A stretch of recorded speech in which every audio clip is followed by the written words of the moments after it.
안녕. 오늘부터 국어기술 강의를 시작할 거야. 첫 강의는 국어기술 0의 81번부터 100번까지의 문법이야. 책에는 제일 끝에 있는데 왜 강의 중에 제일 먼저 하냐? 책의 제일 끝에 둔 이유는 내가 2011년도에 이 책을 처음 이제 쓰고 구상하면서 문법이 제일 앞에 있으면 이렇게 공부하다가 에이씨 재미없어 이러면서 책을 다 던져버릴까 싶어갖고 제일 끝에 뒀어. 그러면 좀 문법을 제일 끝에 두면 마지막에 이 문법을 만나더라도 재미가 없고 지겹고 짜증이 나도 지금까지 공부한 게 아까워서라도 끝까지 공부할 거라고 생각을 해서 문법을 제일 끝에 뒀어. 강의는 왜 제일 먼저 하느냐?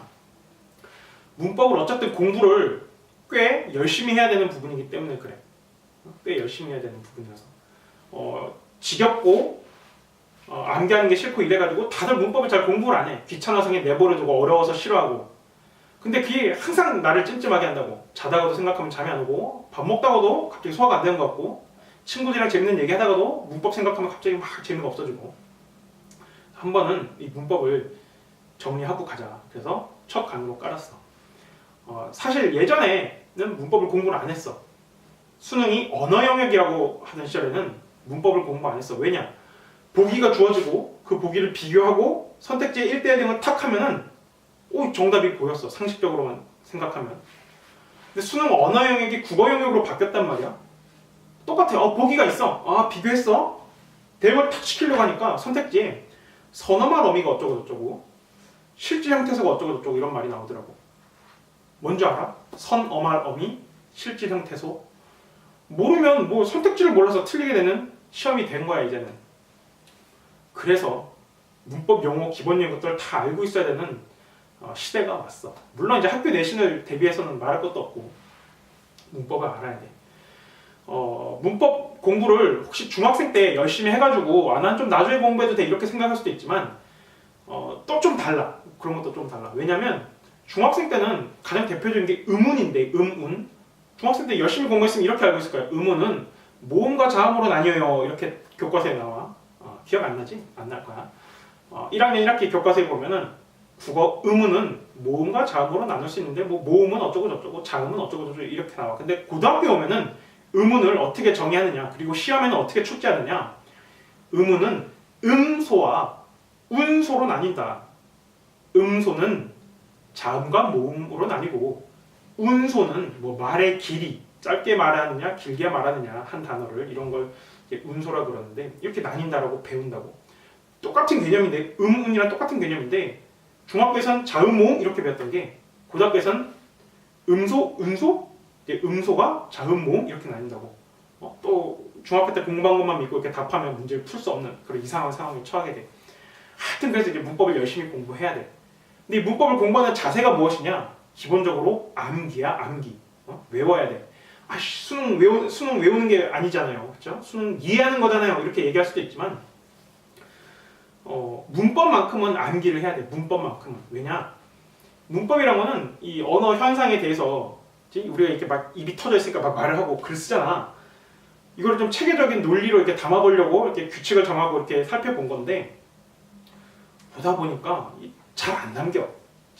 잘 안 담긴다고. 이거를 인간이 만든 틀에다 다 집어넣으려고 하니까 잘 안 돼. 그래서 어떤 경우에는 이것도 말이 되고 저것도 말이 되는 것 같을 때 이거 하자 이렇게 약속한 게 있어. 또 어떤 경우는 이거랑 어떤 논리랑 다른 논리랑 충돌을 해. 이 정의에 따라가서 이걸 이렇게 해보니까 뭔가 이상하다고. 인간이 만든 거다 보니까 좀 불안정할 수 있다고. 그래가지고 뭐 이건 이렇게 하기로 하고 이런 거 예외로 하자 뭐 이렇게 막 돼 있는 거야. 이런 것들을 우리가 이해를 해갖고 할 수가 없어. 현행 학교 문법에서 이걸 이렇게 하자 이렇게 한 게 있으면 그렇구나 우리 이렇게 외우면 돼. 받아들이는 거야. 그냥 받아들이고 외우는 거야. 그런 사례 가장 대표적인 사례 한 3가지 정도를 제시할게. 책에서 보면 국어에서 책을 보면 383쪽에 보면 내가 그런 말을 써놨어. 제일 밑에 보면 독립언 해갖고 뭐 감탄사가 있는데 쭉 보다 보면 이제 감탄했을 때만 쓰이는 게 아니야 이렇게 썼다고. 감탄사인데 감탄했을 때만 쓰이는 게 아니야. 이상하지? 감탄했을 때만 쓰이는 게 아닌데 왜 감탄사라 그러지? 이런 거야. 전화할 때 여보세요? 이러잖아. 이거 감탄사야. 감탄하지 않았는데 이거 감탄사야. 이해했어? 응? 방금 응! 이것도 감탄사야. 너 감탄한 거 아니잖아. 나 감탄한 게 아닌데 이해했어? 응? 내가 할 때 이 응이 감탄사야. 아니 이해 못했어요. 방금 아니 이것도 감탄사야. 응? 있지. 나 너한테 고백할 게 있어. 할 때 있지. 이것도 감탄사야. 아씨 뭐 이상하잖아, 그렇지? 왜 이런 거 감탄을 안 했는데 이런 거 감탄사라 그러지? 그러기로 약속을 한 거야. 그렇지? 어쩌다 이게 좀 어색해 보이긴 한데 들어갈 게 이게 감탄사밖에 없어서 그냥 감탄사라고 이걸 부르는 거야. 이런 거를 뭐 논리적으로 깊게 들어가면 이해가 되느냐 그런 게 아니라 그냥 여기서 끝인 거야. 이렇게 하기로 했습니다. 해서 끝이라고. 두 번째 사례. 조사 있어, 조사. 은는, 이가, 을를, 와, 과, 의 뭐 이런 거 있잖아. 그거를 우리 그런 것들 우리 현행 학교 문법에서 단어로 분류한다고. 단어란 무엇이냐? 단어가 무엇인지 아주 직관적으로 누구나 다 아는 것 같지만 이 정의가 1930년도쯤에 이루어졌다고. 어떤 미국 학자가 이렇게 얘기했어. 단어는 최소 자립 형식이다. 최소 자립 형식. 자립이 무슨 뜻인가요? 자립은 내 부모로부터 자립한다는 건 뭐겠어? 떨어져 산다는 거야. 그치? 떨어져 사는 거라고. 경제적 지원 이런 거 안 받고 그냥 나 혼자 이렇게 홀로 사는 거야. 단어 할 때 그 단도 홀로 단자거든. 홀로 단자. 결국 뭐냐? 앞뒤에 띄어쓰기가 올 수 있다가 앞뒤에 띄어쓰기가 탁 오는 거야. 그래서 나, 너 좋다. 결혼하자. 이렇게 얘기할 수 있지. 나, 너 좋다. 다 띄어쓰기가 있잖아. 그치? 그래서 이런 것들은 나도 단어고 너도 단어고 좋다. 이것도 단어야. 어렵지 않지? 쉽잖아. 너무 쉽네. 최소 자립 형식. 띄어쓰기 할 수 있는 것들. 이렇게 하면 되는데 이 교과서 같은 데 참고서 읽어보면 뭐 말이 이상해. 쉽게 분리할 수 있는 말은 뭐 또 단어로 인정할 수 있어서 조사도 단어로 인정합니다. 이렇게 써놔. 은는, 이가, 을를. 이것도 단어래. 응? 나는 너가 좋다. 나는 는 이거 앞뒤에 띄어쓰기 올 수 없잖아. 꼭 뭔가 붙어 나오잖아. 너가 좋다. 너가. 이 가도 뭔가 붙어서 나오지 따로 쓸 수가 없잖아. 자립해서 쓰이지가 않잖아. 근데 단어로 약속을 한 거야, 그냥. 이렇게 약속을 안 할 수도 있나요? 당연하지. 북한은 조사를 단어로 인정하지 않아. 이상한가? 응? 너무 이상하게 느껴져. 1930년도에 이런 걸 정할 때 조사가 단어냐 아니냐 이런 걸 정할 때 한쪽에서는 조사도 단어로 보자. 한쪽에서는 야, 조사는 붙어서만 나오지 자립이 안 되니까 단어가 아니지 않냐 이렇게 했는데 조사를 단어로 보자고 한쪽에서 아주 유명하고 힘센 학자가 있었어. 그래서 그게 이 현행 학교 문법에 반영이 돼서 이렇게까지 내려오는 거야. 조사가 단어인 이유 뭡니까? 그렇게 약속을 한 거야. 약속을. 뭐 논리적으로 마치 너가 논리적으로 이해한 것처럼 만들어줄 수 있어. 사실 깊게 얘기하면. 근데 그마저도 불필요한 이야기라고. 왜? 단어는 최소 자립 형식이니까 조사는 띄어쓰기 안 되니까 뭐 이거는 단어가 아니네요. 이렇게 생각하면 너무 깔끔하다고. 이해도 쉽게 되는 것 같고. 근데 이 현행 학교 문법에서 넌 어떻게 해야 되냐? 조사는 단어입니다 하고 외우는 거야. 그치? 외우는 거야. 큰 이유가 없어. 그냥 그렇게 외우면 너무 편해. 크게 생각할 필요 없어. 조사는 단어구나. 은는, 이가, 을를 조사 뭐 단어의 개수를 그하라 몇 개인지 찾아봐라 그러면 조사도 단어로 이렇게 하나씩 숫자를 세면 된다고. 재밌지? 나만 재밌나? 마지막으로 아주 재밌는 사례가 뭐냐면 401쪽에 내가 써놨는데 아주 골 때리는 사례가 나와. 보어에 대해서 얘기를 써놨다고. 보어. 보어는 말 그대로 뭔가 보충해주는 말이에요. 보충해주는 말. 근데 이 책을 혹시 공부했다면 보어가 뭔지 제대로 이야기를 할 수 있어야 돼. 만약에 책을 공부했는데 글을 읽고 이해가 되네? 그렇구나. 뿌듯하네. 공부 오늘 많이 했네. 이러면 아무 의미가 없어. 보어에 대해서는 책을 공부했다면 어떻게 얘기할 수 있어야 되냐면 너도 지금 이 즉석에서 외워야 돼. 어디 지금 필기할 필요가 없는 거야. 그냥 강의 중에 외우고 끝인 거야. 그치? 이 강의 너랑 나랑 보는 게 끝이야. 보어는 되다, 아니다. 이 서술로 두 개밖에 없어. 되다, 아니다. 이거 꼭 나중에 시간 지나면 이다, 변했다 이렇게 기억한다고. 그런 게 아니라 되다, 아니다. 되다, 아니다에 대해 그 되다, 아니다가 서술어인데 이 문장에서 주어를 빼고 서술어도 빼고 남는 문장 성분인데 이 가가 붙는 거. 이렇게 알고 있어야 된다고.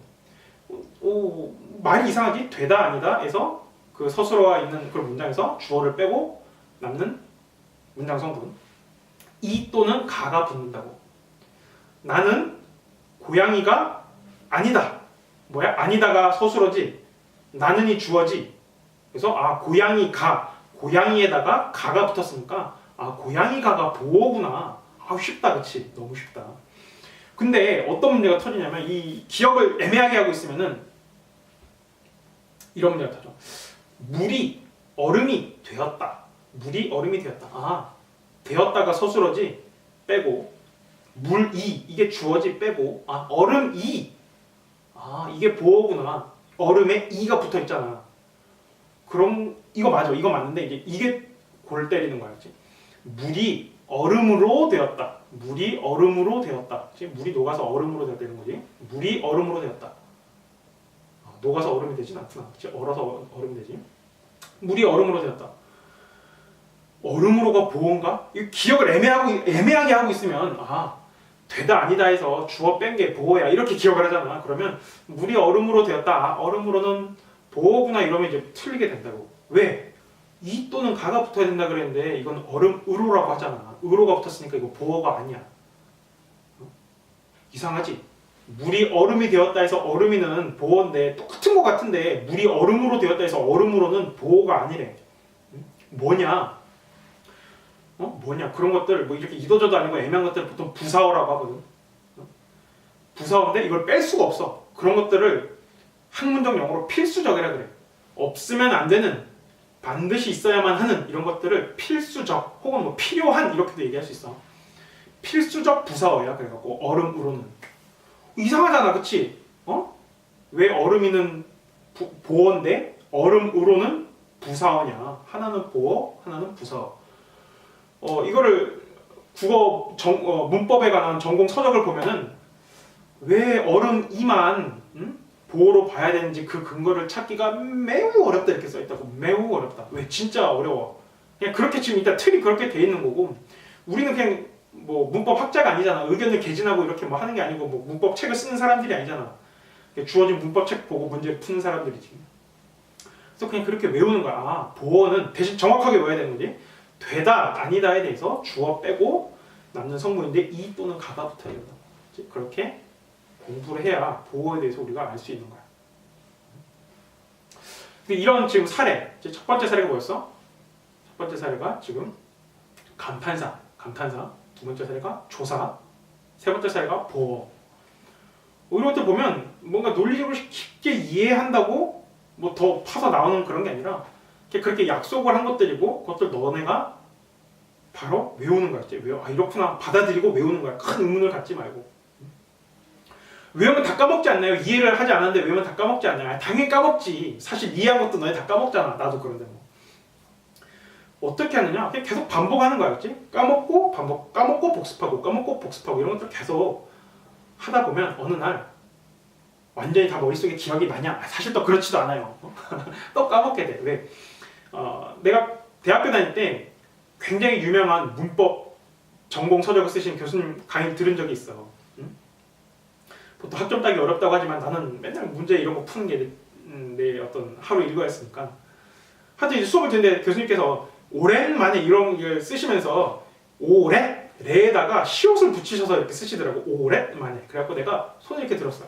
손은 이렇게 드는 거 아니야. 항상 손을 이렇게 딱 뻗어 드는 거야. 그래갖고 아 교수님 오랜 받침이 니은입니다. 오랜만에가 맞습니다. 오래 시옷은 틀립니다. 오래간만에 이 줄임말이기 때문에 니은이 맞습니다. 이랬어. 교수님 좀 당황스럽지, 그치? 내가 문법의 어떤 아주 권위자고 교수인데 이런 걸 내가 틀렸다고 쉽게 인정할 수가 없잖아. 그래서 아 내가 알아보고 다음 시간에 알려줄게 이러고 다음 시간에 오셔갖고 아 그래 오랜만에는 오래간만에 줄임말에서 오래에다가 니은을 붙인다 이렇게 알려주셨어. 그분이 문법 실력이 없는 분인가? 아니야. 우리나라에서 가장 문법에 가서 잘 알고 많이 아시는 분이야. 그분이 그런 걸 배운 적이 없고 공부한 적이 없나? 아니야. 얼마나 많이 그런 것도 알고 그런 거 책에도 심지어 설명이 되어 있다고. 근데 그런 것들마저도 사실 계속 반복을 안 하면 순간 까먹을 수가 있어. 인간인 이상 어쩔 수가 없어. 인간인 이상. 우리 컴퓨터가 아니잖아. 까먹는다고. 어떻게 해야 되느냐? 너네도 결국에 까먹을 거야. 어떻게 하느냐? 이런 거야. 콩나물을 어떻게 키우냐면 콩들을 이렇게 시루 같은 데 이렇게 넣어놓고 물을 한 바가지씩 부어. 그러면 물이 다 빠져나가. 그 밑에 구멍이 있어갖고 촘촘한 구멍이 있어서 물이 다 빠져나가고 콩은 가만히 있어. 근데 물이 다 빠져나가는 것 같은데 그중 일부가 남아갖고 그 콩나물을 깨쭉깨쭉하게 키워나간다고. 물을 한 바가지씩 부을 때마다 다 빠져나가는 것 같은데 뭔가 머릿속에 남아서 계속 이렇게 너의 실력을 키워나갈 거라고. 그러던 거를 계속 이렇게 키워나가다가 너가 시험 전날, 수능 전날이 왔어. 어떻게 할 거야? 그치? 수능 전날에 지금까지 까먹고 복습하던 그런 것들이 많이 남아있으면 뭐 혹은 시험 시작 3분 전에도 좋아. 공부한 걸 쫙 빠르게 볼 수 있어. 그렇게 하는 것만으로도 머릿속에 기억이 생생하게 살아나서 그 생생한 문법 지식을 갖고 문제를 푸는 거야. 나중에 또 까먹게 돼. 이거 아무리 열심히 공부했자 나중에 다 까먹게 돼. 하지만 그때 그 한 번을 위해서 시험장에서 그 문제를 푸는 그 한 번을 위해서 계속 공부하고 까먹고 또 공부하고 이렇게 하는 거라고. 그래서 문법은 기본적으로 암기할 수밖에 없다. 물론 암기만으로 다 풀리진 않아도 이 암기한 걸 바탕으로 또 해석하고 비교하고 대응하고 이런 게 있긴 하겠지만 기본적으로 암기다 이런 거를 마음속에 깊게 담아두라고. 괜히 이해하는 걸로 뭐 어떻게 하겠다 이런 걸로 잘 안 돼. 시험장에서 효과를 못 봐. 그치? 이 자세를 알려주고 싶어갖고 이 문법 소개 강의 한번 찍었어. 이제 다음부터 본문 강의를 한번 들어가 보자.